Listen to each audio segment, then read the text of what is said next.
Hello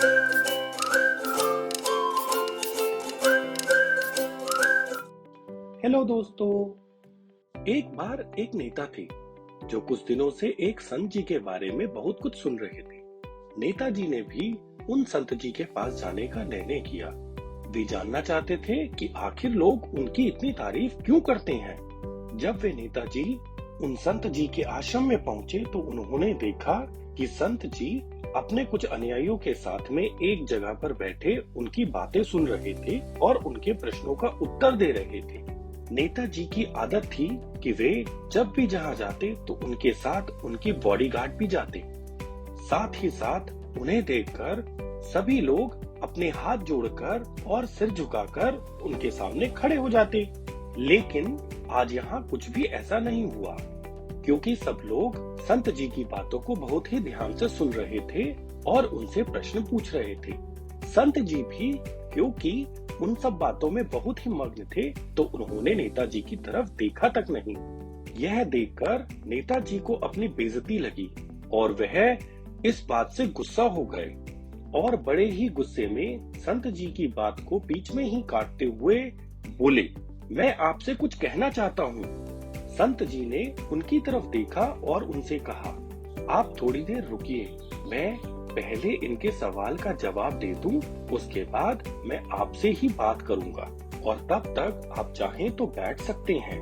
यह सुनते ही नेताजी का चेहरा गुस्से से लाल हो गया और फिर उन्होंने अपना सारा गुस्सा उस साधु पर निकाल दिया। अभी तक जो वह नेताजी तमीज से आप कहकर बात कर रहे थे, वह अब तू तड़ाक पर उतर गए।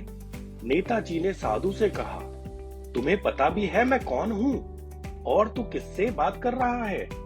संत जी ने उसकी तरफ देखा और कहा, मुझे इससे कोई फर्क नहीं पड़ता कि आप कौन हैं, लेकिन आप जो कोई भी हैं, अगर आप चाहते हैं कि मैं आपके सवालों का जवाब दूं या आपसे बात करूं तो आपको कुछ देर रुकना होगा।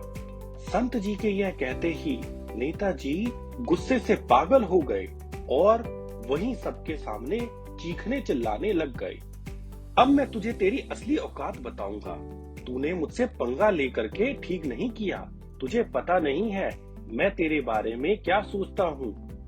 संत जी ने फिर से नेताजी की तरफ देखा और बड़े ही प्रेम से कहा, मुझे इससे कोई फर्क नहीं पड़ता कि आप मेरे बारे में क्या सोचते हैं। आप जो चाहें वह मेरे बारे में सोच सकते हैं। नेताजी ने आगे बढ़ते हुए संत जी से कहा, तू चाहे सुनना चाहता हो या नहीं, लेकिन मैं तो तेरे बारे में सबके सामने तुझे कहकर ही रहूंगा। तू कोई साधु वादू नहीं, तू एक बहुत ही घटिया इंसान है। तू एक ढोंगी है, पाखंडी है। यहाँ पर जितने भी लोग बैठे हैं उन सबको बेवकूफ बना रहा है।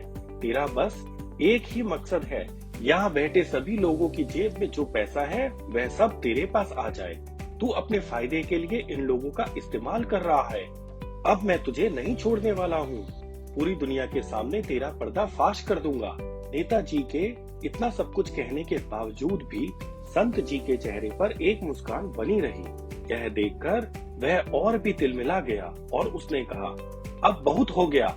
अब मैं यहाँ एक मिनट भी नहीं रुकना चाहता, लेकिन अभी भी तेरे पास एक मौका है। अगर तुम्हें मुझसे कुछ कहना है या माफी मांगनी है तो मुझसे अभी कह सकते हो।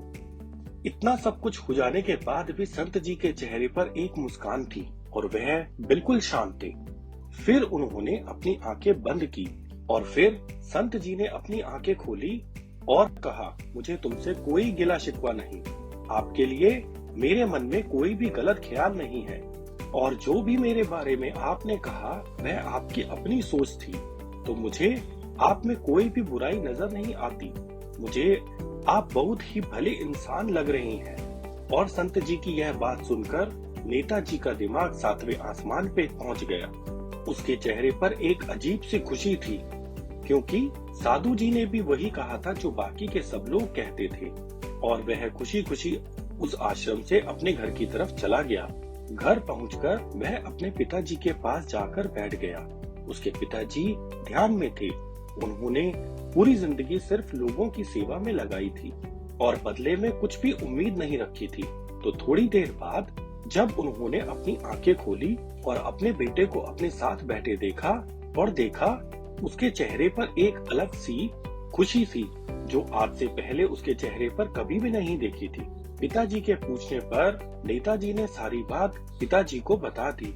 जब उसके पिताजी ने पूरी बात सुनी तो थोड़ा सा मुस्कुराए और अपने बेटे को देखते हुए बोले, उन्होंने तुम्हारी तारीफ नहीं करी क्योंकि उन्होंने वह नहीं कहा जो तुम हो, बल्कि उन्होंने वह कहा जो वह खुद हैं। और तुमने जो भी कुछ उन्हें कहा था वह वो नहीं कहा जो वे हैं, बल्कि तुमने वह कहा जो तुम खुद हो। दोस्तों, यही बात वेदों में भी कही गई है, यथा दृष्टि तथा सृष्टि।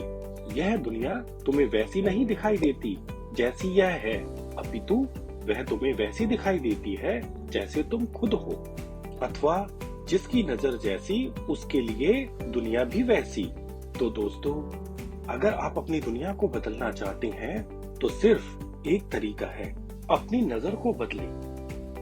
उम्मीद है दोस्तों आपको यह कहानी पसंद आई होगी, और अगर आप हमें कोई सजेशन देना चाहते हो तो प्लीज कमेंट करना।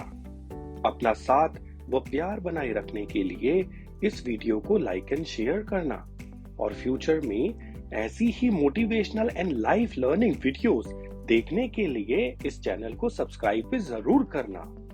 Thank you friends, bye.